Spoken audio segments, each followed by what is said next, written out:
दशकं 1 भगवतः स्वरूपं माहात्म्यं च सान्द्रानन्दावबोधात्मकम् अनुपमितं कालदेशावधिभ्यां निर्मुक्तं नित्यमुक्तं निगमशतसहस्रेण निर्भास्यमानम् अस्पष्टं दृष्टमात्रे पुनरुरुपुरुषार्थात्मकं ब्रह्मतत्त्वं तत्तावद्भाति साक्षात् गुरुपवनपुरे हन्तभाग्यं जनानाम् एवं दुर्लभ्यवस्तुन्यपि सुलभतया हस्तलब्धे यदन्यत् तन्वा वाचा धिया वा भजति बत जनः क्षुद्रतैव स्फुटेयम् एते तावत् वयं तु स्थिरतरमनसा विश्वपीडापहत्यै निःशेषात्मानमेनं गुरुपवनपुराधीशमेवाश्रयामः सत्वं यत्तत्पराभ्यामपरिकलनतो निर्मलं तेन तावद्भूतैर्भूतेन्द्रियैस्ते वपुरिति बहुशः श्रूयते व्यासवाक्यम् तत्स्वच्छत्वाद्यदच्छादितपरसुखचित् गर्भनिर्भासरूपं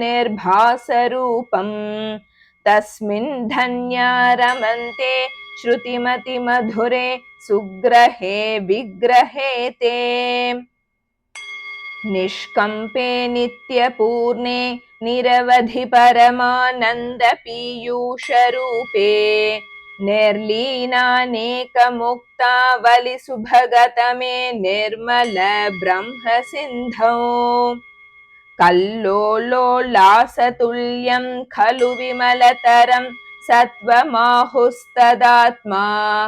कस्मान्नो निष्कलस्त्वं सकल इति वचस्त्वत्कलास्वेव भूमन्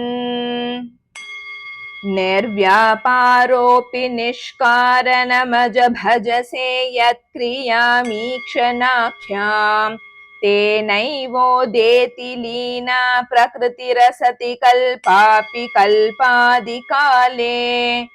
तस्या संशुद्धमंशं कमपि तमतिरोधायकं सत्वरूपं सत्वं धृत्वा दधासि स्वमहिम विभवा कुण्ठवैकुण्ठरूपम्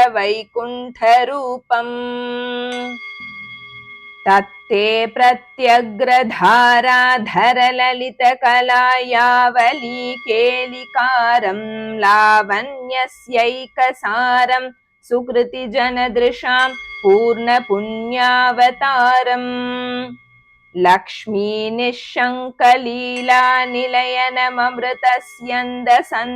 लक्ष्मीनिःशङ्कलीलानिलयनममृतस्यन्दसन्दोहमन्तस् सिञ्चत्संचिन्तकानां वपुरनुकलये मारुतागारनाथ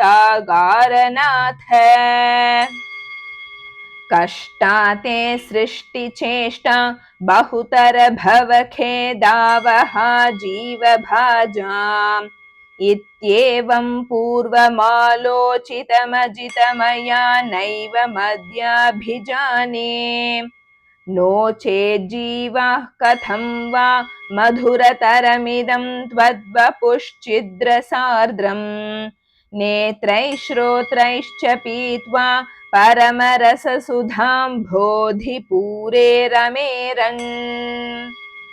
नम्राणां सन्निधत्ते सततमपि पुरस्तैरनभ्यर्थितानपि अर्थान् कामानजस्रं वितरति परमानन्दसान्द्रां गतिं च इत्थं निःशेषलभ्यो निरवधिकफलः पारिजातो हरे त्वं क्षुद्रं तं शक्रवाटीद्रुममभिलषति व्यर्थमर्थी व्रजोऽयम् कारुण्यात् काममन्यं ददति खलु परे स्वात्मदस्त्वं विशेषात् ऐश्वर्यादीशतेऽन्ये जगति परजने स्वात्मनोऽपीश्वरस्त्वम्